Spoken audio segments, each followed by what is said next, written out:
Welcome to the CypherCon podcast, Dan. Thanks for joining me. Thanks, my pleasure. I thought, we were talking a little bit before we started here, and I thought it'd be interesting if you could talk about your journey to, coming from studying music to becoming the global director um, at TransUnion, and just talk about how you know, what was your journey like? Because we talked about some really interesting. Interesting paths that you took, and I was wondering if you could talk a little bit about that for the audience, because it sounds pretty, you've done a lot of interesting things. Sure. To start off my journey, first off, I got to admit, like, I'm a big geek. I started in computers in high school in the early 90s, late 80s. My first girlfriend, I actually met over a dial up modem on a Galacticom multi-line BBS. So that gives you an idea of how much of a geek I am. But my passion in high school, my two passions were music and computers. And originally started off as a music major at the University of Wisconsin-Milwaukee. Okay, and what did you play any certain instrument, or all Um, of them? I can play any brass instrument. Primarily, I would play euphonium, tuba, and trombone. Okay. So low brass. However, I spent a year there or not even a year there, my first semester there, and I kind of got burnt out and had some bad experiences. I actually had a friend dying of cancer and had an opportunity to go see him one last time, and like my music professor just tore me a new one because I missed a concert to do it. And Wow. so I was kind of burnt out, and to pay for school I was working at a small computer shop in Brookfield, Wisconsin, doing break and fix work of just building computers and like really learning the basics. This is back in 92. And a VP at a consulting firm had bought his computer from there, and I ended up doing some break and fix work, which then led to me doing some networking work for him. And he really kind of found that I had a knack and skills for technology, and we got into discussing security and stuff. And he was a VP at a boutique uh, consulting firm called CPU in Milwaukee, and he kind of took me under his wing, gave me a job, taught me the ropes, and I started my career in there. And then 6 months after working for Mac, um, CPU got bought out by CompuWare, which, back in the early to mid 90s, CompuWare was one of the largest consulting firms on the planet. Um, so I spent a couple of years there, really kind of digging into learning the ropes firsthand, hands-on basis of information security. And uh, at that time, young, ambitious, no kids, no family, no commitments. Um, .com boom kind of saw the writing on the wall of it coming. So I decided to fork out on my own and start my own business and just travel all over the world, just looking for the coolest, most challenging InfoSec gigs, that I could find, which, I spent 10 years of my life traveling basically 100% of the time all over the world, doing all sorts of cool stuff, made a lot of government friends, got a lot of government contracts, did a lot of social engineering and pen testing, breaking into banks, breaking into DoD facilities. We were talking earlier, I wrote one of the first manuals for Department of Justice back in the mid 90s on how to seize electronic evidence, because you'd give law enforcement a warrant that had servers and computers on it back then, and it'd be like a deer in headlights. I know how to seize drugs or a bad guy. How do I seize a computer? Um, so, found myself doing that for a decade, and then decided after I got shot, which is a long story in and of itself, Tell then me I about decided, that. How did you get shot?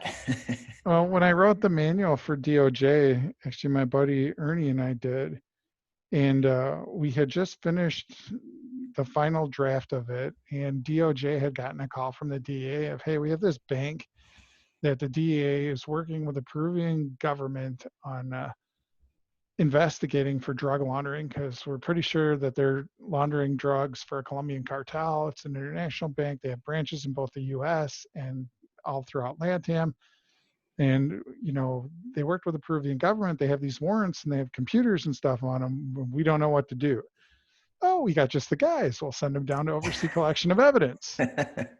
So they send Ernie and I down there, and Down to Peru?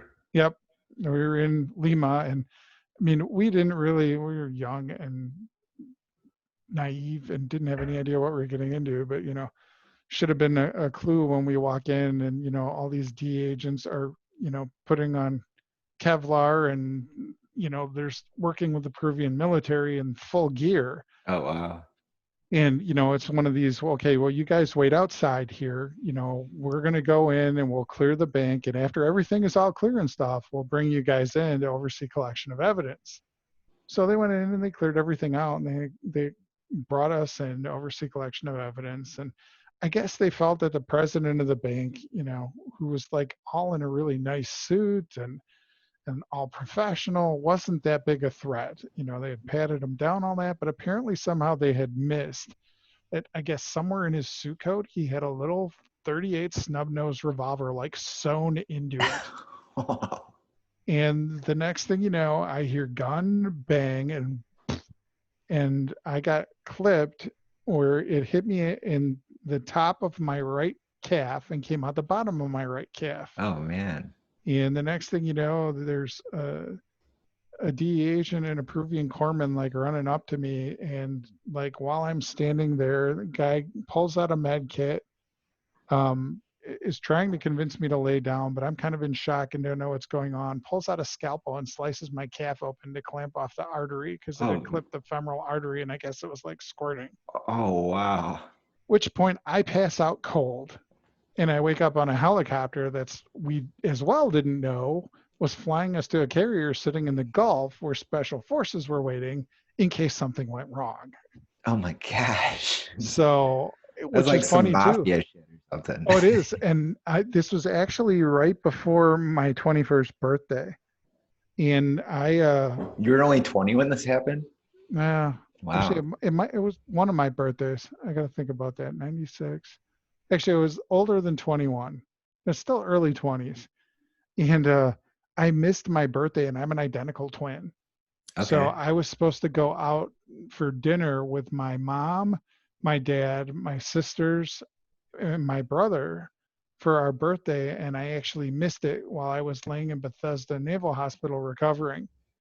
And I could not tell my own family about that. That was classified up until probably about 15 years ago. Oh, wow. And up until that point, I couldn't even tell my own family why I missed my own birthday. And my mom's an ER nurse, and I'm trying to, you know, at that point, stitches, and now the scar that's on the front and the back of my leg. And Oh, wow. so, yeah, I have had some crazy fun. Some of the DoD stuff I've done. One of the DoD contractors I've done work for Raytheon and a couple other companies, but one of them did work on space equipment like the Hubble and the optics on the Hubble in particular, and optics that, shall we say, point in the other direction. Where it's freaky because now my father-in-law, actually he's working up for NASA on the SLS project on the navigation ring, but him and I have worked in some of the same circles, and you get, a small group of cybersecurity professionals who haven't experienced this. Everyone else is like, "Oh, you're full of beans, man. No way that actually happened." And we've worked in facilities where, I mean, you go and upgrade, say, the memory on a secure router, especially back in the mid 90s, early 90s, Cold War era stuff. And you lift the cover off, and I kid you not, there's a tripwire with a grenade that you have to snip before you take the cover off. Wow. That's crazy. It just some crazy wild stuff. So how did you go about finding these? You said that you were always seeking out the coolest things that you could do in the world. How did you go about finding these when you were starting out? Yeah, I mean the internet was starting to take off, and I had made a lot of contacts on the government side, um, and just started branching out globally. And I mean, I originally, when Mac found me and noticed my talent, I may have been involved in a few gray area things that, Sure. as we all are sometimes. Yeah, especially when I was young and a kid and didn't know any better, and made a lot of contacts, and just I'm very social to begin with, and I Okay. network a lot. So So it's kind of getting that experience, getting that network, and then leveraging your network to find the cool jobs that you could get. yeah, well, and it's easy to build a name for yourself because like during the dot-com boom, I'm sure every security professional who was around then knows, you had this whole growth period where the idea of a pen test for like a lot of firms took advantage of this of, oh, I'll run a Nessus or like an ISS scan against you. I'll weed out the false positives and I'll give you a report and there you're pen tested. Well, I'd go in behind those guys, especially to like banks, and I'd be like, okay, dude, so like I know who did your last pen test. I tell you what, here's my fee. You put it into an account. And if I get it out of the account, I get paid, you get your report. If Oh, I wow. don't, I'll still give you your report. And there's times I'd go in behind firms like that, and I'd especially exploit some of the psychological and social aspects. And let's just say I had a very successful success rate. Uh, Interesting. Wow. I mean, That's think about it, okay? Even today, you go in and it's the simple psychological things. The first thing I would do for any pen test, find out what their logo is and go and get a polo shirt printed up with their logo on it. And, bank branch, I have walked into bank branches with their logo clothing on, cold, never been in there before, and I will walk right behind to the teller's workstations and start plugging in keystroke loggers. holy cow. Wow. And I'll have bank manager walk up to me, hey, well, I haven't seen you before. What are you doing here? Oh, IT sent me over from corporate. There's a problem with, some of your equipment and stuff. Can you let me into the wiring closet? Oh, sure. Here you go. Boom, right in, you know, Wow. it, Wow. it, So is it easier then than, I mean, it's not, I mean, do you still see some of that today, or oh is it a little yeah. bit buttoned Oh down yeah. more today? It's buttoned down more than it used to be. And I mean, as society as a whole has become more aware as this happens more on, it's gotten better, but it's still, I mean, if anybody doesn't believe me, get a shirt printed up with a logo on it. Go by their loading dock, and at a prime time, people are going in and hold a stack of empty boxes even, and walk behind somebody and see who holds the door open for you. You know, Wow. Yeah. it's human nature. People want to be helpful. Just like your hackers too. When you look at risk versus reward, they want to follow the path of least resistance. Sure. You know, I actually published an article on LinkedIn about this. That's part of what's driving uh, a big debate in the industry about network visibility and being able to decrypt all your traffic and stuff, and the battle over, should the government allow secret, backdoors and decryption, and shouldn't they? And what's the value of decryption today? So when you get in with TLS 1.3, elliptical curve ciphers, PFS, it's gotten harder and harder as encryption gets better to break into the pipes. So, we're not seeing very many man in the middle or interception attacks these days. They've moved on, and your biggest attacks are ransomware. They're on phishing attacks. Yeah. They're on, DDoS for ransom attacks, because to quote Jesse James, one, that's where the money is, just like why they used to rob banks. And two, they follow the path of least resistance. If you see a car with an alarm and one without, which one are you going to hit? You're going to hit the one without the alarm. Well, it's not to say that they don't have alarms, but breaking encryption with PFS and TLS 1.3 and stronger encryption keys is a harder target when your endpoint controls suck and you can just, pop a web server that's processing 200,000 credit cards an hour and sit on there and just sniff them one after another. But companies are still tending to invest millions of dollars because the other side of that coin is as decryption and encryption gets better, it gets harder to decrypt, it gets more expensive to decrypt, Hmm. especially as bandwidth increases. So you have to find a happy balance between both of them. And you know I butt heads regularly, with other professionals in the industry that, oh my gosh, you have to have every packet. And Ideally, in an ideal world, if I had a blank checkbook, you betcha, I sure as heck would. But businesses still have to generate a profit and generate revenue, and you got to find a happy balance between what you really need to see and where the value in that is versus investing some of that money in better endpoint controls. Yeah, yeah, and I think you hit it on the head when you're talking about phishing attacks too, because the weakest link in any system is the people, right? So it's about how can I figure out how to get somebody's credentials so that I can get into the system, and then figure out how I can get in from further further through the network once I get one piece of it, right? Yep. Oh, I mean, some of the psychological stuff, and you can come up with some really creative low-cost controls that cost so little, but play on the psychology that are so effective. It's crazy. I was working on a campus environment that had a requirement. Everybody has to wear their security badge. People walking around, you were supposed to question, where's your badge? And um, when I started there, they probably had about 50 to 75% compliance with that policy. So, I spent $800 a year, 4 times a year. I'd bring in literally somebody off the street who clearly didn't belong there. I'd give them $200 and I'd say, here, you wander around campus. The first person that stops you, you hand them a $100 bill and you can keep the second one.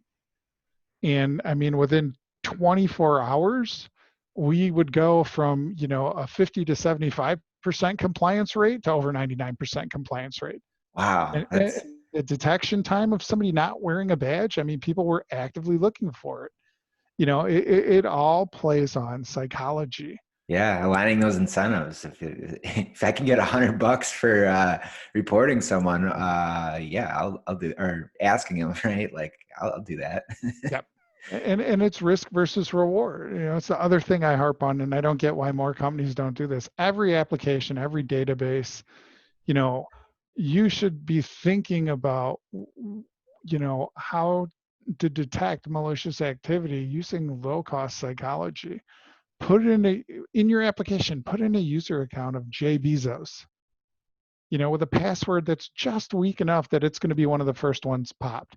What hacker do you think in your right mind, like especially if you're a retail company? I mean, Target was breached for months, Gap was breached for months before they detected it.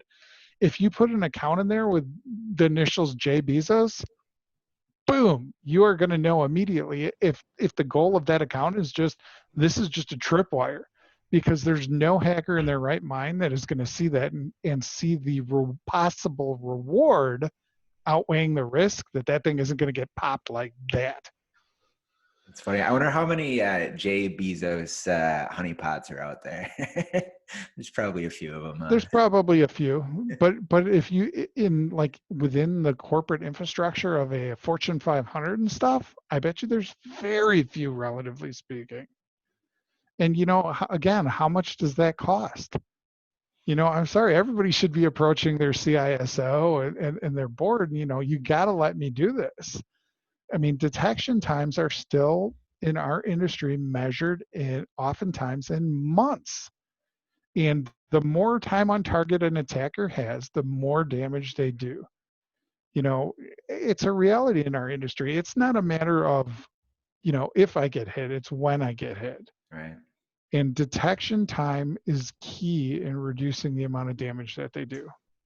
Yeah, and that seems like a pretty simple, proactive way to, you know when someone hits that that's a nefarious actor. They're after Yeah, money, information, whatever. And can you talk a little bit more to that about, the psychology of a cyber criminal? Like, what are they looking for? And it might be different, like whether they're a state actor or someone looking for money. Are there like different, I guess, archetypes of these cyber criminals?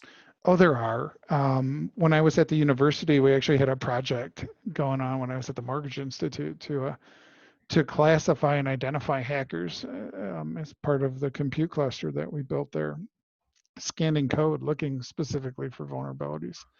I mean, you could clearly tell the difference between a state-sponsored, military-trained Chinese hacker because their methodology and techniques were so regimented and trained that it was obvious, versus, a kiddie scripter. You could kind of follow through their path through the system, looking at the particular techniques that they use, the style of their typing, and it's almost like the signature of a bomb maker.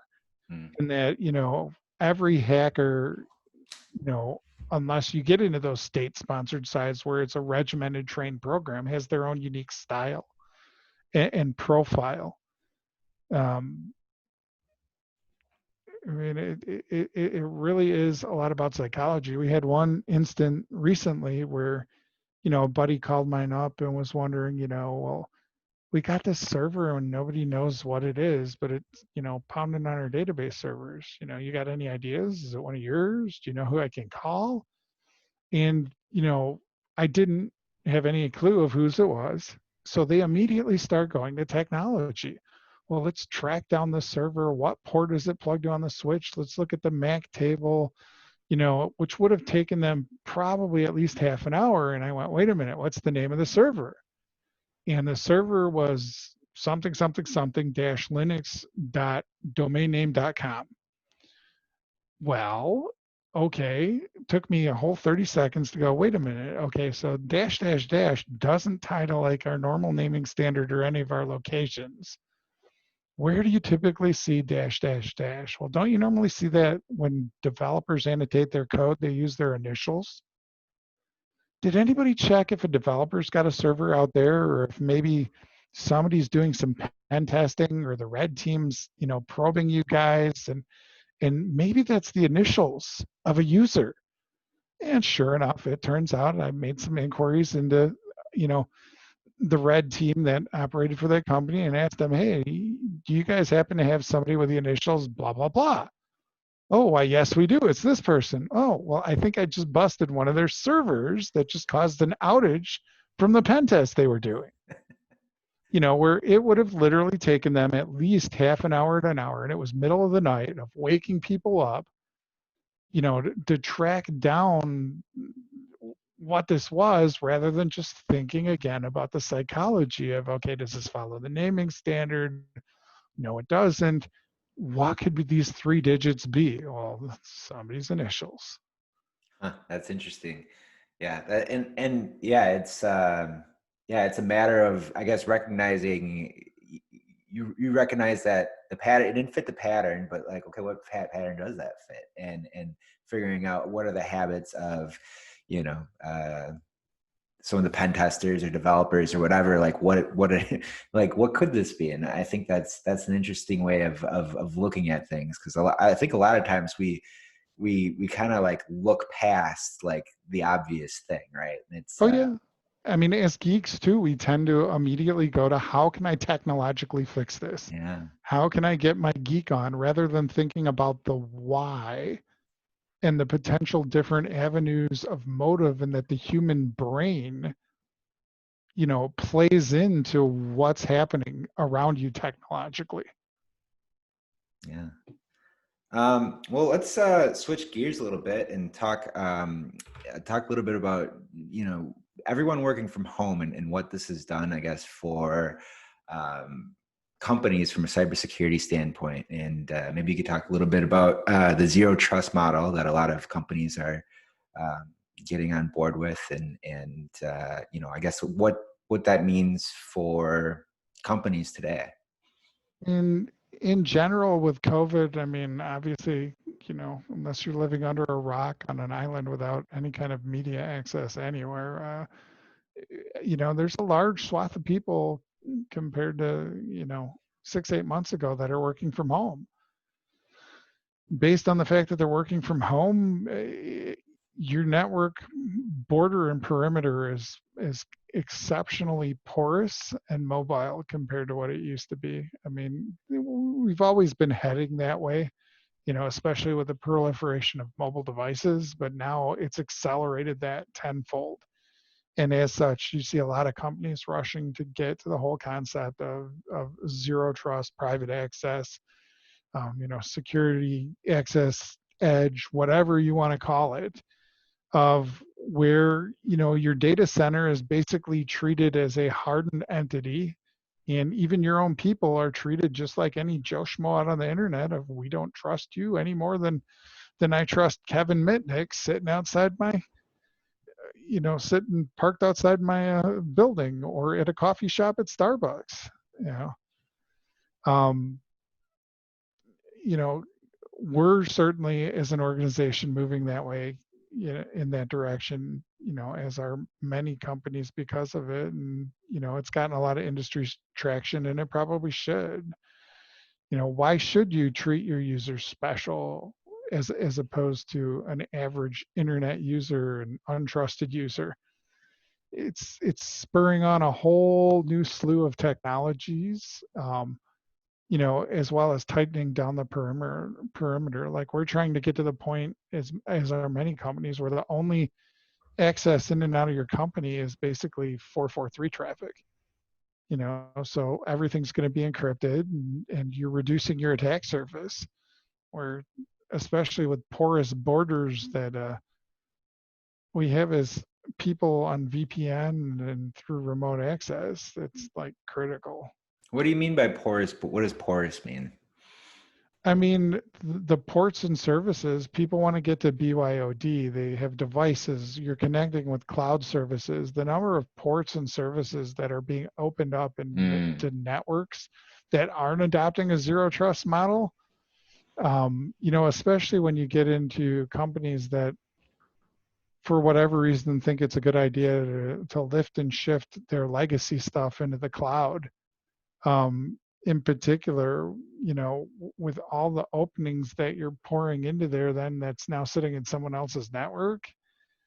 It's, you just have to take advantage of a whole different mindset, um, and a whole different approach to security. Where in the past, firewalls were your gateway in, Sure.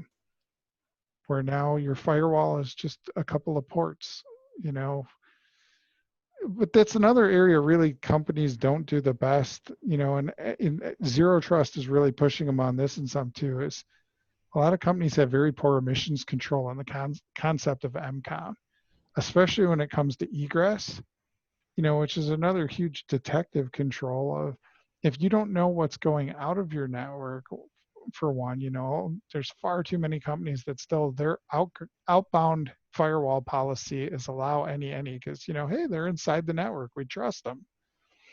It allows them, if you are breached, I have free and easy access to establish a backdoor, to bring in other tools, to pivot to other places, which on top of the zero trust is driving towards microsegmentation and network segmentation in general, which typically has been very poor throughout the industry. So, I mean, it's a learned battle and learned technologies, but, ironically, some of these concepts and stuff are stuff that we probably should have thought about a long time ago.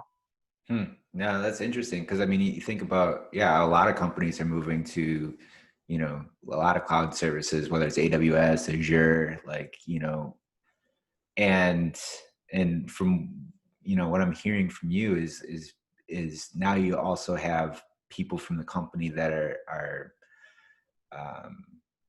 they're getting onto those servers outside of the company, right? And so now, if they are doing it in an unsecured network or something like that, and someone's able to, I don't know, capture their, there's more risk, right? And so that's the thing that companies. So what is the solution to that?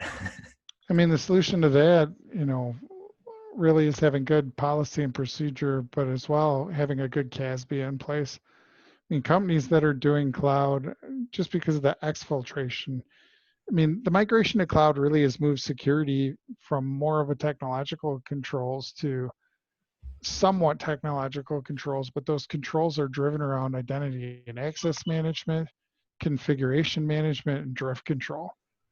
Because the biggest challenge in the cloud is, if you really want to take advantage of it, you're using servers whose lifetime is, hours, days, minutes in some cases, that you have to know, first off, when that system is built, that it was built on a secure code base that doesn't have any holes, that, while it does live, nothing changed to open up a vulnerability, and that it existed at all, which is probably the biggest challenge Hmm. of, especially for companies that have poor CMDB and asset management programs. Um,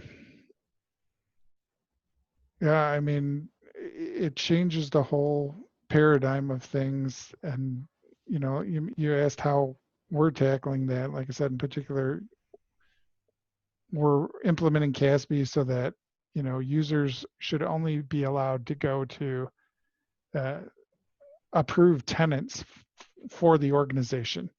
Because I think that's probably one of the biggest fears is like, I have my own M365 tenant that hosts my domain. Yeah. I could get on if I was nefarious, I could get onto, my corporate one, and I could exfiltrate data right out to my own domain. Mm. You Yeah. know, but I think some of that goes to psychology again too, and knowing who your attacker is. Everybody has different vectors. A construction company is going to be targeted by a very different hacker than as opposed to somebody who's hitting, a large retailer or a bank. So you got to know what your real risk is and who is likely to target you, and what their motivation to target you would be. Yeah. Interesting. Interesting. And I mean, I guess like aside from money, like what are the other motivations? Well, some of it, are just for fun. Kids are Yeah, kids, that's true. and people are people. Some do it for fun, some do it to embarrass.